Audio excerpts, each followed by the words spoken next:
त्रैमासिक परीक्षा सत्र 2025-26 कक्षा 11वीं विषय हिंदी के पेपर होने वाला है आपका। तो आज की इस वीडियो में हम इसका फुल सॉल्यूशन देखने वाले हैं। तो आप लोग वीडियो को लाइक जरूर से कर देना, चैनल को सब्सक्राइब कर लीजिए। और पूर्णांक जो है इसका 80 अंक होने वाला है। समय आपका 3 घंटा दिया गया है और निर्देश आप लोग पढ़ लेना। सभी प्रश्न आपको हल करना अनिवार्य है। तो आज की इस वीडियो में इसका हम पूरा सॉल्यूशन देखने वाले हैं, प्रश्न नंबर 1 से लेकर 23 तक का। तो सबसे पहले आप निर्देश देख लेना। इसमें 32 अंक के आपके वस्तु प्रश्न पूछे जाएंगे, बाकी 2 अंक के, 3 अंक के और 4 अंक के प्रश्न आपके होने वाले हैं। ठीक है, तो आप लोग यहाँ पर देख लीजिए, ये आपका 28 अगस्त के दिन होने वाला है। तो यहाँ पर प्रश्न नंबर जो पहला है हमारा, इसमें पूछा गया है आपका सही विकल्प का चयन कीजिए। 6 अंक के आपके दिए गए हैं, यहाँ पर देख सकते हो 6 अंक के आपके हैं सही विकल्प। तो इसमें हमारा पहला पूछा गया है हिंदी साहित्य का स्वर्ण युग कहलाता है। तो इसका करेक्ट आंसर हम लगाएंगे वाह वाला, यानी कि भक्ति काल इसका करेक्ट आंसर हो जाएगा। इसके बाद है हमारा मीराबाई की भाषा मूलतः थी। तो इसका करेक्ट आंसर हो जाएगा हमारा राजस्थानी, यानी कि आ इसका करेक्ट आंसर लगाएंगे। इसके बाद है मियाँ नसरुद्दीन कितने प्रकार की रोटियां बना लेते थे।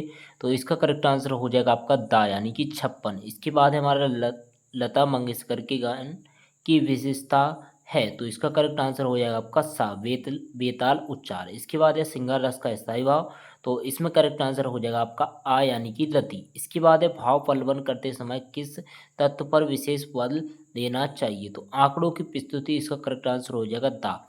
इसके बाद है हमारा प्रश्न नंबर दूसरा, उचित शब्दों का चयन कर रिक्त स्थानों की पूर्ति कीजिए। तो 6 अंक के हमारे यहाँ पर पूछे गए हैं। तो चलिए इनका भी सॉल्यूशन देख लेते हैं। तो काव्य की शोभा बढ़ाने वाले धर्म डॉट डॉट कहलाती हैं। तो इसका करेक्ट आंसर हो जाएगा अलंकार। इसके बाद है भक्ति, वो कबीर भक्ति काल की डॉट डॉट शाखा की कवि हैं। तो इसका करेक्ट आंसर हो जाएगा निर्गुण। इसके बाद है हमारा ऑल इंडिया रेडियो की स्थापना सन में हुई थी। तो इसका करेक्ट आंसर हो जाएगा 1936 में हुई थी। तो इसके बाद है हमारा जो जिंदगी नामा प्रसिद्ध डॉट डॉट है। तो यहाँ पर इसका करेक्ट आंसर हो जाएगा उपन्यास। इसके बाद है हमारा मुंशी बंसीधर डॉट डॉट विभाग में दरोगा बने।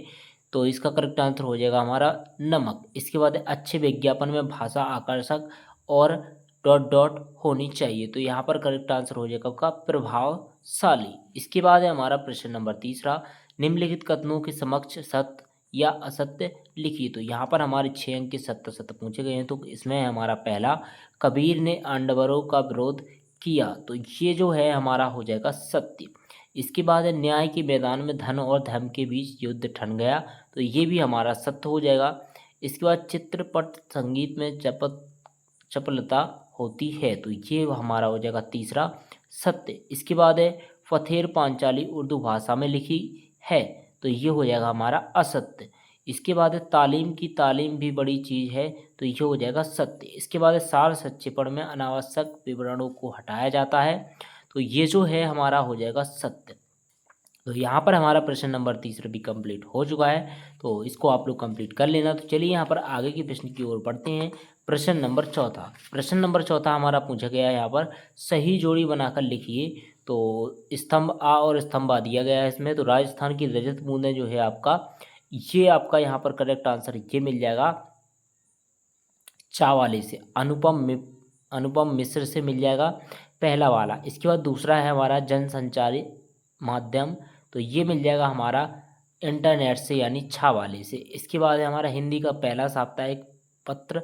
तो यहाँ पर इसका करेक्ट आंसर हो जाएगा आपका इणा वाला, यानी कि उदंत मातदंड। इसके बाद है लॉर्ड कर्जन। तो वायरस राय का गा वाला करेक्ट आंसर हो जाएगा। पांचवा है हमारा महात्मा गांधी। तो महात्मा गांधी हो जाएगा करेक्ट आंसर खा वाला, यानी कि सत्य के प्रयोग।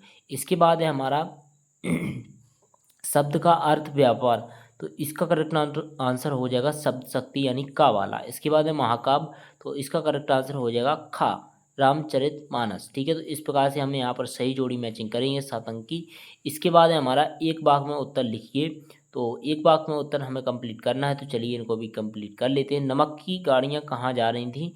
तो इसका सॉल्यूशन मैं आपको थोड़ा यहाँ पर नोटबुक पर बताते जाता हूँ। ठीक है, तो आपको वैसे समझ में नहीं आएगा। तो चलिए यहाँ पर देख सकते हो, जो आपका पहला है नमक की गाड़ियाँ कहाँ जा रही थी। तो इसका करेक्ट आंसर लिखेंगे हम यहाँ पर कानपुर। ठीक है, ये हो जाएगा। इसके बाद है हमारा दूसरा, तो पूर्णमासी का चांद किसे कहा गया। तो यहाँ पर जो इसमें लिखेंगे हम पूर्णिमा के दिन दिखाई देता है। ठीक है, इसके बाद है हमारा तीसरा। तो जो आपका ये दूसरे नंबर का है, इसका आंसर आप लोग थोड़ा चेक कर लेना। ठीक है, इसके बाद है हमारा गद्य की किन्हीं दो गौण विधाओं के नाम लिखना है। तो पहली लिखेंगे हम संस्मरण। ठीक है, संस्मरण। और इसके बाद लिखेंगे हम यहाँ पर रेखा चित्र। तो ये हमारी दो हो जाएंगी। इसके बाद हमारा चौथे नंबर का, तो कबीर को वाणी का डायरेक्टर किसने कहा है, तो इसमें लिखेंगे हम आचार्य हजारी प्रसाद द्विवेदी। ठीक है, आचार्य हजारी प्रसाद द्विवेदी। इसके बाद है हमारा पथेर पांचाली फिल्म की शूटिंग कार्य कितने वर्ष चला था, तो यहाँ पर चला था आपका लगभग 2.5 साल। इसके बाद है हमारा छठवां, मीरा ने किसे अपना आराध्य माना है, तो इसमें लिखेंगे हम श्री कृष्ण को।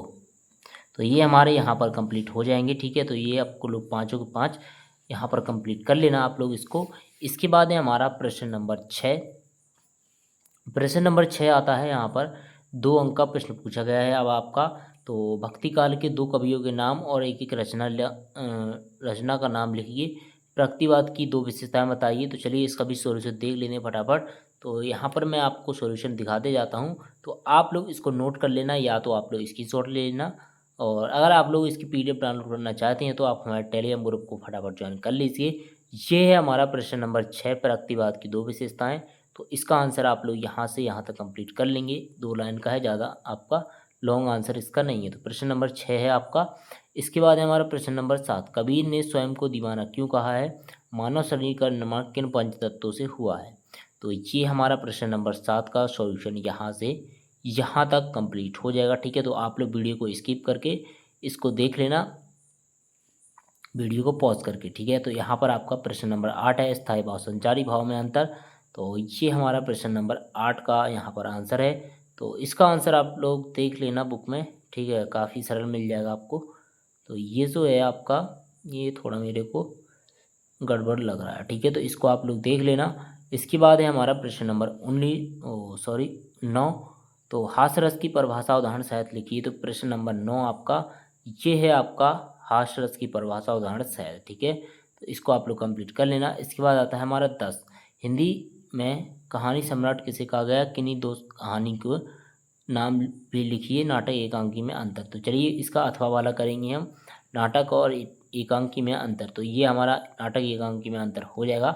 इसके बाद है हमारा प्रश्न नंबर 11। तो प्रश्न नंबर 11 है, वंशीधर के चारित्रिक की विशेषताएं लिखिए। लॉर्ड कर्जन को इस्तीफा क्यों देना पड़ा। तो ये हमारा है, वंशीधर की कोई चारित्रिक विशेषताएं लिखिए। तो ये इनकी 2 विशेषताएं हैं, तो इनको आप लोग लाइन कर लेना। इसके बाद है हमारा प्रश्न नंबर 12, फिल्म शूटिंग से जुड़े कोई 4 शब्द लिखिए। तो ये हमारे जो हैं फिल्म शूटिंग से, शूटिंग, कैमरा, एक्शन, कट। ठीक है, तो ये 4 शब्द हैं, इनको आप लोग याद कर लेना, शूटिंग, कैमरा, एक्शन, कट। इसके बाद है हमारा प्रश्न नंबर जो 13 है, तो सार संक्षेपण का अर्थ बताइए। तो ये हमारा सार संक्षेपण का अर्थ है, तो इसको आप लोग लिख लेना। इसके बाद है हमारा प्रश्न नंबर 14। चलिए प्रश्न नंबर 14 है, लता मंगेशकर के गायन की कोई 2 विशेषताएं लिखिए। चित्रपट संगीत, शास्त्रीय संगीत में कोई 2 अंतर। तो ये हमारा प्रश्न नंबर 14, लता मंगेशकर गायन की कोई 2 विशेषताएं इसमें से आप लोग याद कर लेना। 3 में से कोई भी आप लोग 2 याद कर लेना। ठीक है, इसके बाद है हमारा प्रश्न नंबर 14 था, ये कंप्लीट हो चुका है। चलिए बढ़ते हैं प्रश्न नंबर 15। तो प्रश्न नंबर 15 है हमारा, यहाँ पर फीडबैक का क्या अर्थ है, यहाँ पर आपको लिखना है संपादन का क्या अर्थ है। ठीक है, तो ये हमारा प्रश्न नंबर 15 है, इसका सॉल्यूशन यहाँ से यहाँ तक कंप्लीट कर लेना आप लोग। तो वीडियो को आप लोग पॉज कर लीजिए और इसका आंसर लिख लीजिए, या आप लोग स्क्रीनशॉट ले लीजिए। इसके बाद है हमारा प्रश्न नंबर 16, कबीर अथवा मीराबाई की काव्यगत विशेषताएं निम्न बिंदु पर लिखनी है। तो 2 रचनाएं, भाव पक्ष और साहित्य में स्थान। तो यहाँ पर हमारा प्रश्न नंबर 16, 2 रचनाएं, राग गोविंद और गीत गोविंद। इसके बाद भाव पक्ष और कला पक्ष और साहित्य में स्थान इनका दिया गया है। इसके बाद है हमारा प्रश्न नंबर 17, प्रेमचंद या कृष्णा सोबती पर आपको 2 रचनाएं, भाषा शैली, साहित्य में स्थान लिखना है। तो इनकी 2 रचनाएं हो जाएंगी, जिंदगी नामा और दिलों दानिश। इसके बाद भाषा शैली लिख लेंगे आप लोग और साहित्य में स्थान इनका लिख देंगे कृष्णा सोबती पर। ठीक है, इसके बाद है हमारा प्रश्न नंबर 18, कक्षा में उत्कृष्ट प्रदर्शन करने हेतु शिक्षक और छात्र के बीच संवाद लिखिए। तो ये आप लोग देख सकते हो, एक आपको शिक्षक लिखना है और ये छात्र के बीच संवाद। तो सबसे पहले शिक्षक, इसके बाद छात्र, फिर से शिक्षक और यहाँ पर आपका छात्र शिक्षक छात्र। तो ये हमारा यहाँ पर संवाद कंप्लीट हो जाएगा। इसके बाद आता है हमारा 19वां क्वेश्चन, अपठित गद्यांश लिखना है या काव्यांश। तो इसको हमें इसी में से इसकी आंसर लिखना है। तो ये हमारा इसको कंप्लीट हमने कर दिया है। तो बस आप लोग इसको लिख लेना है ऐसे ही। ठीक है, जैसे मैंने इसमें लिखा है आंसर, तो यही आपका आंसर करेक्ट है। इसके बाद है हमारा प्रश्न नंबर 20। तो प्रश्न नंबर 20 पूछा गया है, यहाँ पर आप लोग देख दो संदर्भ प्रसंग व्याख्या, वो संदर्भ प्रसंग भावार्थ लिखना है। ठीक है, काव्यांश है आपका, तो ये हम तो एक एक कर जाना, ये आपका गद्यांश है। तो इसको आप लोग यहाँ पर देख सकते हो, ये आपका 20वां क्वेश्चन है। सबसे पहले संदर्भ यहाँ पर और प्रसंग यहाँ पर, भावार्थ ये दिया गया। तो भावार्थ जो है आपका, आप लोग अपने मन से यहाँ पर अर्थ थोड़े बहुत शब्दों का बना कर लिख देना। इसके बाद आप लोग यहाँ पर संदर्भ प्रसंग जरूर से याद कर लेना। इसके बाद है हमारा प्रश्न नंबर 21। प्रश्न नंबर 21 है संदर्भ प्रसंग विशेष सहित व्याख्या लिखिए। तो मियाँ नसरुद्दीन पर दिया गया है, ये आपका पंडित अलोपदीन पर। तो प्रश्न नंबर 21 हम जो है मियाँ नसरुद्दीन जी पर करेंगे। तो यह गद्यांश मियाँ नसरुद्दीन नामक पाठ से लिया गया है, जो कृष्णा सोबती द्वारा लिखा गया है। यहाँ तक आप लोग इसको लिखेंगे। ठीक है, इसके बाद प्रसंग आप लोग पूरा लिखेंगे, व्याख्या आप लोग पूरी लिख देंगे। इसके बाद आता है हमारा नेक्स्ट प्रश्न, जो 22वां क्वेश्चन है। इसमें हमें एक विस्तारक यंत्र पर एक एप्लीकेशन देनी है जिलाधीश को। इसके बाद 23वें में एक निबंध करना है। तो चलिए, निबंध जो है वर्तमान समय में कंप्यूटर पर देखेंगे, एप्लीकेशन आपकी ध्वनि विस्तारक पर देखेंगे। तो प्रश्न नंबर 22, यहाँ पर आप लोग सेवा में जिलाधीश महोदय, यहाँ पर अपना एड्रेस डाल देना और विषय में आप लोग सेम रखना, महोदय में आप लोग पूरा का पूरा यहाँ से यहाँ तक सेम रखना। धन्यवाद के नीचे अपना नाम, roll number, mobile number, address ये ज़रूर से लिख देना। इसके बाद है हमारा प्रश्न नंबर 23। तो वर्तमान समय में कंप्यूटर की उपयोगिता, ये हमारा प्रस्तावना है। और कंप्यूटर का आविष्कार, कंप्यूटर के प्रकार, कंप्यूटर के प्रकार का कार्य किस प्रकार कार्य करता है, कंप्यूटर के लाभ, बस इतना आपको कंप्लीट करना है इसमें। तो यहाँ पर जो था हमारा सॉल्यूशन कंप्लीट हो चुका है, इसका full solution A to Z solution हमने इसका कंप्लीट करा दिया है। अगर आपको कुछ भी डाउट है तो आप हमें कमेंट बॉक्स में कमेंट बताइएगा और मिलते हैं ऐसे नेक्स्ट वीडियो के साथ दोस्तों। तब तक के लिए बाय बाय, जय हिंद।